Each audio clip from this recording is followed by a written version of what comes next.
Welcome to Well Since You Asked Me, the podcast where curiosity sparks conversation. In today's episode, Dr. deGregory shares her journey as an historian focusing on the Black higher education experience, particularly the role of historically Black colleges and universities in shaping civil rights activism. She discusses the interconnectedness of influential figures in Black history, the challenges faced by HBCUs today, and the importance of unity among these institutions. Dr. deGregory also highlights the legacy of Mary McLeod Bethune and emphasizes the unique identity of HBCUs in the current educational landscape. So grab your favorite drink, get comfortable, and let's get into it. Dr. deGregory, I am so honored to have you here with me today. You have such a remarkable career, your journey, the things that you've done, the things that you're doing. It's just a great honor to speak with you today. And I wanted to start off with you just telling us a little bit about your work, what led you to your work, and some of the things that you're doing now. Sure. Well, thank you very much for that very warm introduction. I don't feel any of it. I feel like I still feel like I'm early career, but I realize I'm like more like mid-career now, you know? It's like 1990 wasn't that 10 years ago? No, apparently. I am principally a historian of the Black higher educational experience with focus on historically Black colleges and universities, although I do study some clandestine Black schools that predated the establishment of the earliest historically Black colleges and universities. I came to this subject matter in a roundabout way, first as a freshman at Fisk University, where I entered the Special Collections Library because I wanted to write a paper on W.E.B. Du Bois and Marcus Garvey. And I walked in there and I said, I need some good books. From that, I think I resumed really a lifelong love of libraries. I even loved libraries as a kid. I love the vertical files, especially. I think I love people's business. And this also included the business of the dead. I remember as a very small child, my grandmother had a collection of funeral programs, and I would sit on the floor of her carpeted bedroom and I would say to her, well, Mama, who is this? And Mama, who is that? And how are they to me? In graduate school, I kind of backed my way into HBCUs as a subject matter. I really had intended first to study Bahamian politics because I wanted to be a Bahamian politician. My graduate advisor did not want that, and so I had to switch lanes. I ended up switching lanes, I thought then, to the children of the modern civil rights movement, particularly the movement in Nashville, and that movement was largely powered by Black college students. What I found though at the time was that most of the historiography had said that it was not the Black schools, but the Black churches that were responsible for the activation of the modern civil rights movement. And so what that meant is I had to go back further and further and further, trying to prove the case that Black colleges were, in fact, insurgent institutions. They were not just the pet projects of white missionary ethos. And that is what took me from studying the movement proper to studying the ways in which these institutions made it possible for there to be a modern civil rights movement. So talk to me a little bit about that. Thank you so much for sharing that. Why was that so important that story, that narrative be heard for you? Well, because I think the juvenile approach to history says two things: that men ran the modern civil rights movement, and that Rosa Parks just one day sat down on the bus. And so what I wanted to show was that there was an intellectual tradition that was attached to modern student activism, and that history would show that not every Black church and certainly not every Black minister was progressive or was supportive of modern civil rights activism. While I didn't necessarily go into this all the way, because, at some point you really got to end a dissertation. What I found was that in the churches that were most active in the movement, their ministerial leadership was college educated. And they were educated at historically Black colleges, because most historically Black colleges at their founding were focused on two things: teacher training or preacher training. And so what you found was the ideas, the intellectual traditions of these Black colleges then spilled out into the Black church, as it would have also spilled into the public education sector, which was largely, at that time, almost exclusively operated by Black teachers, professionals, paraprofessionals, administrators, and the vast majority of them too were products of Black colleges. So that's fascinating. And do you think that was the most fascinating thing that you discovered during your research, or was there something else that you just like, wow, I did not see that one coming? I didn't see anything coming. At a certain point, I don't know if this happens with everyone writing a dissertation, but it's just like, it's almost as though it's an out-of-body experience. Like, there are parts of my dissertation that I read today with great fascination. I'm like, oh, this is interesting. I don't even remember having written it. The thing that surprised me most was the interconnectedness, the smallness of the Black world that, whereas we talk about, we used to talk about in the 90s, I guess, that we were how many people each removed from someone else in the world? Sure. Yeah. At that point, it was like just a half a person removed. I mean, all of these people were in some way connected to each other. Martin Luther King was connected to Howard Thurman. Howard Thurman was connected to Mary McLeod Bethune. Mary McLeod Bethune was connected to Booker T. Washington. So when you even over vast periods of time, I mean, my dissertation and the book that is currently under contract, please no one give this recording to my editor. I'm waiting on my overdue transcript. But from the 1830s to the 90s, every single person I placed into the conversation connected to someone else, someplace else. Let me give you a great story. Okay, for example, the story of Langston Hughes. So Langston Hughes goes to Lincoln and he gets in a little bit of trouble. And he has a student and a fraternity brother, I believe, Thurgood Marshall was an Omega, goes to bat for him. And that person is Thurgood Marshall.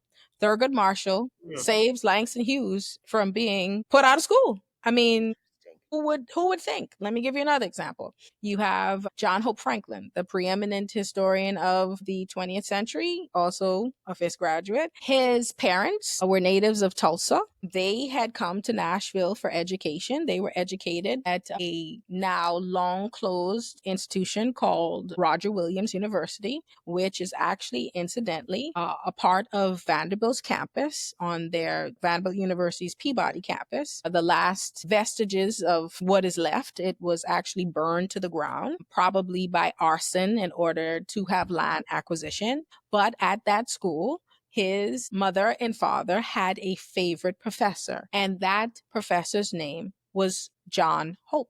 And John Hope then went on to be the first Black president of Morehouse College, where, of course, we know he is succeeded by Benjamin Elijah Mays. And Benjamin Elijah Mays is then responsible not just for Martin Luther King, but for Howard Thurman and a host of other insurgent ministers who graduate Morehouse and are spread across the Black South. And that's how it works. They're all connected. That is fascinating. And so this is making me think there seems to be this concerted effort to divide the Black community. It's been going on forever, but it just seems to like it's ramped up in the last maybe 8 years or so, 10 years, especially with some of the things that we're seeing out of this administration. When we think about what you just said and we look at the connectedness of these different people that were able to support and help and build a community, build people up, do you see that division, or am I just seeing things, the division that's happening? And what do you think that impact's going to be on the Black community and HBCUs? Well, okay, I'll give you a unique vantage point. More than 10 years ago, when blogs were the first hot new thing, I entered the blogosphere with a platform called HBCU Story, where I attempted to tell stories of the historically Black college university experience. Added to that was just a few others. We were like the first.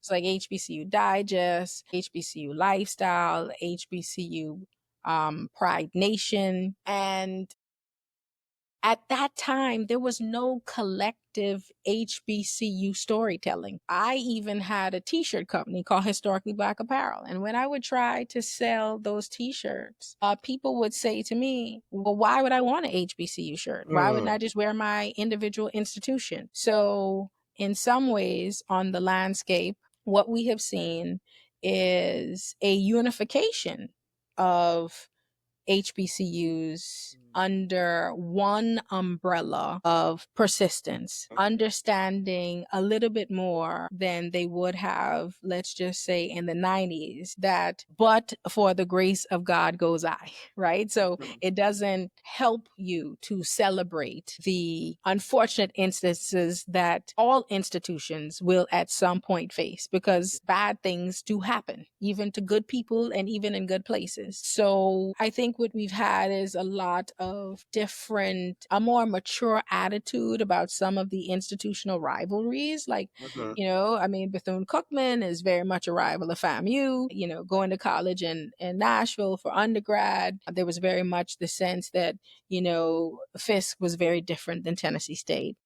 And I think what we found is that it doesn't pay to laugh or to otherwise celebrate the difficulties that any of our sister institutions face, because our fates are all tied to each other. Now, what I will say is there has been some division over an influx of monetary and other resources. Like those that Morehouse benefited from the Robert Smith gift, like those that we know many historically Black institutions benefited from in the very fortunate for us divorce of the very rich Amazon powerhouse couple. Yes. But look at that. Look at the connection there. She decided to give to HBCUs because she had a class from Toni Morrison, who was a graduate of Howard. So once again, we see that connections and connectedness is at the heart of the survival of HBCUs. I do think that most admissions reflections on how they acquire students would still demonstrate that most students come to HBCUs because of a relationship that they have with someone else associated to one. That is very, very important. But what has happened in this era of, again, ever shrinking resources and ever shrinking support, that this, as Du Bois called Reconstruction, this moment in the sun, right? That we experienced in the aftermath of Black Lives Matter did create, again, some discontent between different institutions who, for example, would say, well, Morehouse and Spelman always get money, or this institution or that institution always gets money. And what I say to people is, first of all HBCUs need money. If you combine all of our endowments together, they still pale in comparison to any Ivy. Right? So you're talking about 100 plus institutions can't compete with one Harvard, one Princeton, one Brown, right? So we all need money. But there is the feeling that because people love their institutions, if there is support to be had, they, of course, want their institutions to get a piece of the pie.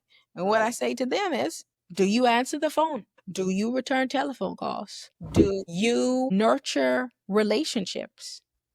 Do you nurture a culture of giving that really should begin with your students, so that when they become graduates, they can give back to their institutions? Do you treat them right? Do you demonstrate, do your faculty and staff give back to the institution themselves, right? So that's a huge problem. And then here's another reality. The reality is that despite having done the heavy lifting of educating Black Americans for the better part of 2 centuries, every time we get ahead, we leave our institutions. So let's just say in my instance, I graduated from Fisk in undergrad. Vanderbilt never would have admitted me to undergrad. Fisk prepared me, more than prepared me, to enter Vanderbilt. By the time I got to Vanderbilt, I was a sure thing. If I allow people to tell my story of success as a story of my Vanderbilt education, then Fisk gets lost in the shuffle. And not only that, if I have children who I decide to educate and I decide that my alma mater and its sister institutions aren't good enough for my children, HBCUs find themselves in a constant cycle of overwhelmingly or disproportionately educating the most vulnerable. And because of that, you also have less accumulation of wealth because the students that enter these institutions enter with less. They also enter fields traditionally that pay less. I didn't go to school with nobody who could have, here's the thing. You're not going to believe this, but I promise you on God, I conceived of something like Facebook before Facebook ever existed. I didn't have any money to power it. I'll tell you the name of it. It was named historicallyblack.com. Now, again, life happens and you let things go. I let the domain go, and then you know who picked it up? Like, it was either the New York Times or someone else. It became their Black News Archive. So for $10 or $20 a year that I had to let go of this domain, is now picked up by a multi-million, if not billion-dollar conglomerate, and it's using it in a way that I very much wanted to use it myself. But I wasn't in a situation where I had a classmate whose father could lend us $100,000 for us to build a dream. Hey, right. Me right now, I could be the dude who owns Facebook. Yes, I think we would have probably been in a better situation also. I'm just saying.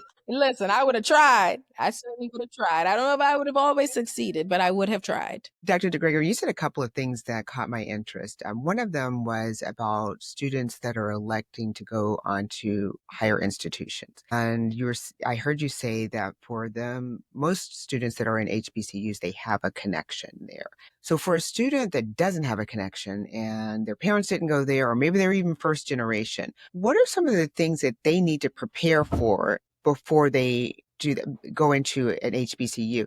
And I'm not confident that a lot of the guidance counselors and the schools are promoting HBCUs like they are with the PWI. Sure. Yeah. I mean, there's very much a prejudice, like even among our own communities towards our own institutions. We just look, to borrow from the 90s, need to check yourself before you wreck yourself. I had a quote recently in the Chronicle where I said, if we, meaning HBCUs, abandon our missions in the face of the present political climate, if we just give in and we give up and we throw in the towel, what we will find is that predominantly white institutions will begin to assume the institutional characters that attracted students to us. And so instead of us being family centered and family oriented and community oriented, and because Sister Barbara once went to the school and she's at the church and she taught you Sunday school, then you transfer that same transformative power and that leverage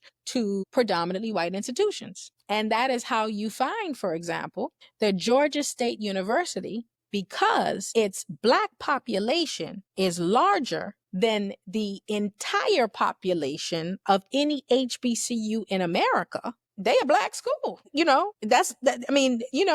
even started at one point to have their own homecomings.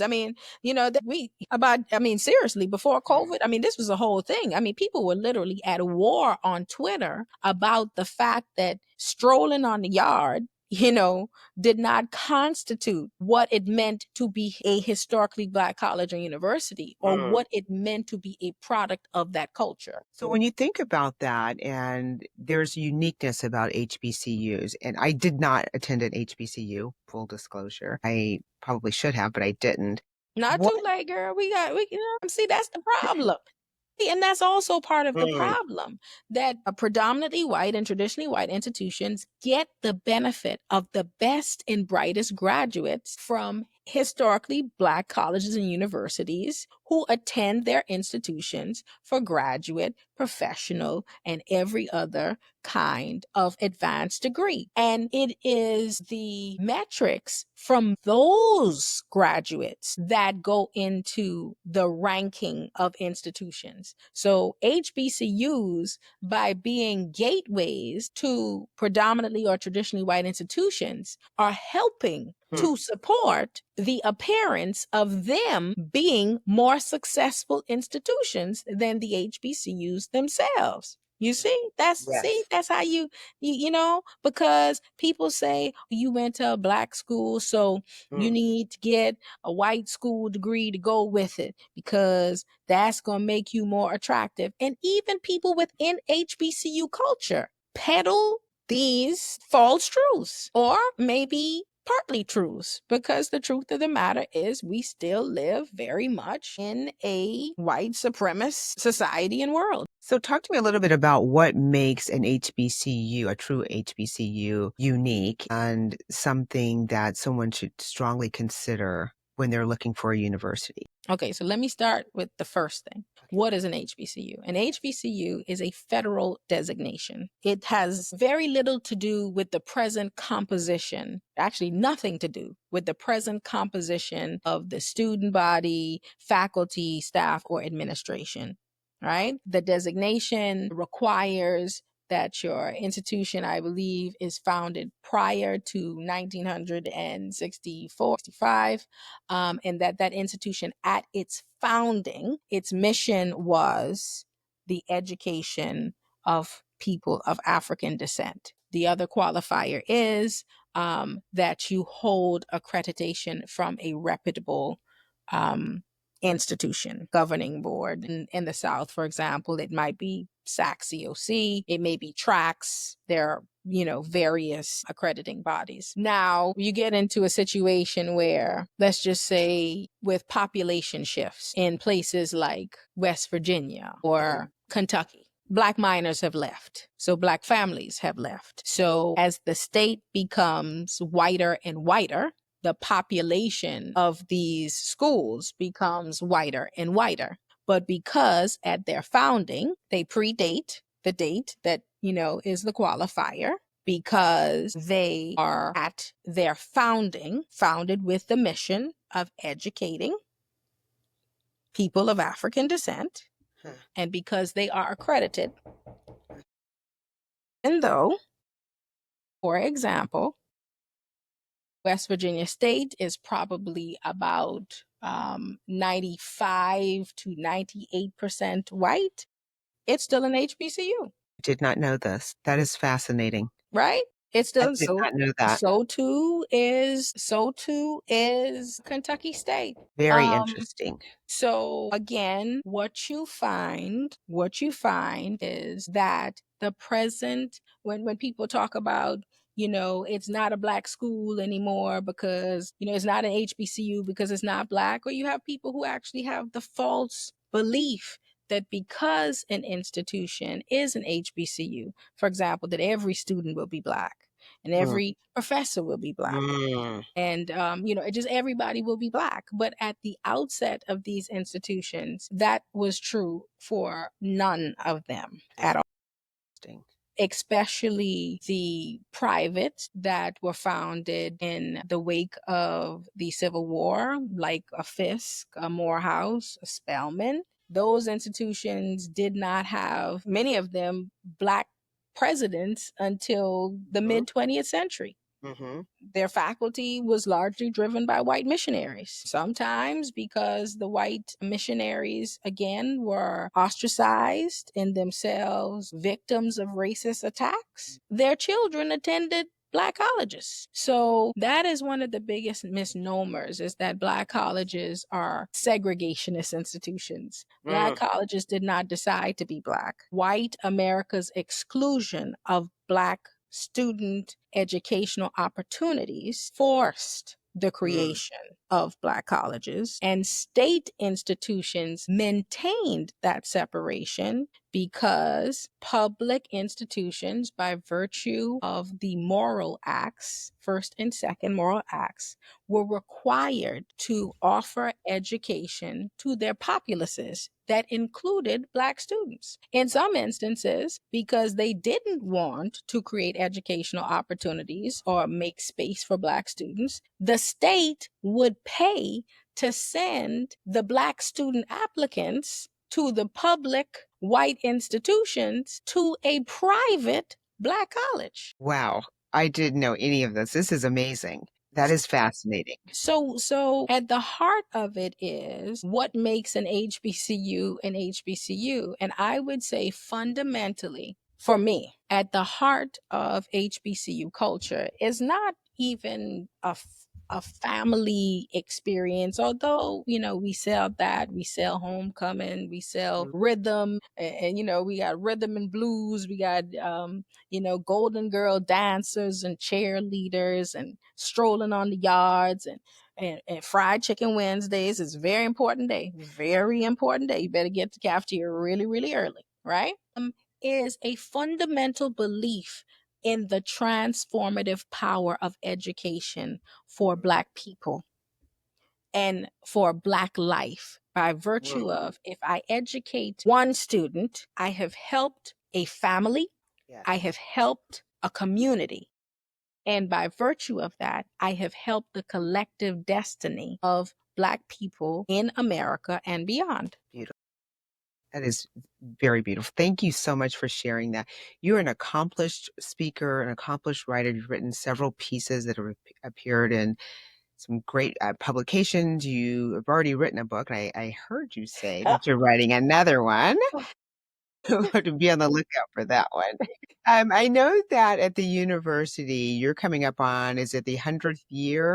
The 150th anniversary of the birth of Mary McLeod Bethune, who is the foundress of Bethune-Cookman University, the foundress of the NCNW, a co-founder of the UNCF, the first honorary member of Delta Sigma Theta Sorority Incorporated. And so it gives me great pride and privilege on the heels of the 120th anniversary of the school's founding last fall to celebrate this July 10th, the birth date, I would argue, of the best, least well-known American story. Dr. Bethune has just simply not gotten her due. I think it's in part for many reasons, but I think it's the physicality also of her body. The fact that she lived to be very old and gained some weight and had a protruding jaw. And, these are not things that Hollywood,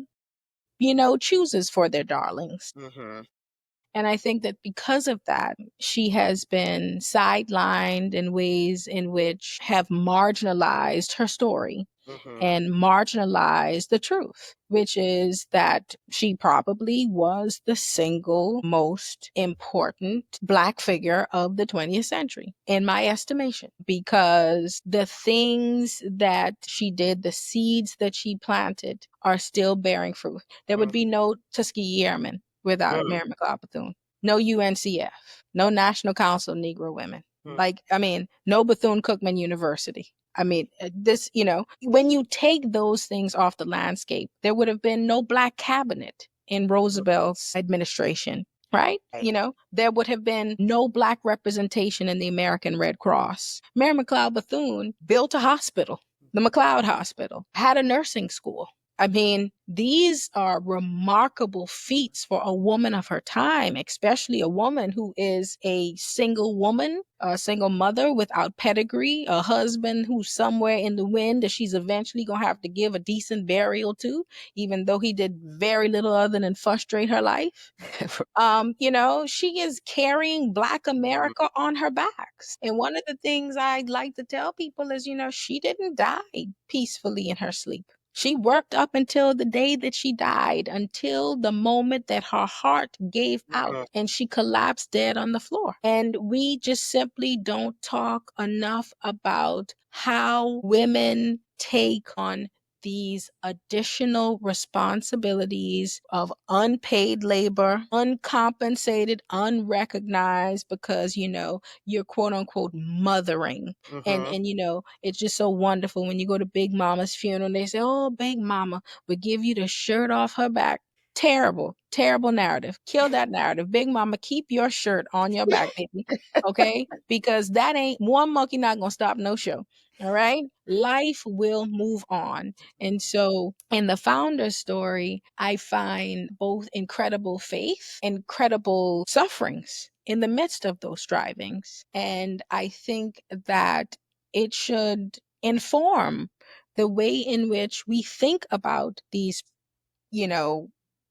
high watermark figures in American history. Rosa Parks had gone to a Black college. I mean, again, I could just go up and down the line. Bayard Rustin. I mean, it just when you go up and down the line, the connectedness that we find is just compelling. As a part of the Southern Association for Women Historians Triennial just hosted at Bethune-Cookman, I honored Dr. Winifred Johnson, who is the sole instructional woman history professor here at Bethune-Cookman. And she is the granddaughter of Charles Spurgeon Johnson, who was the first Black president of Fisk University, who at the time of the founder's death in 1955, and then his death, even though he was just 20 years, he was 20 years younger than her.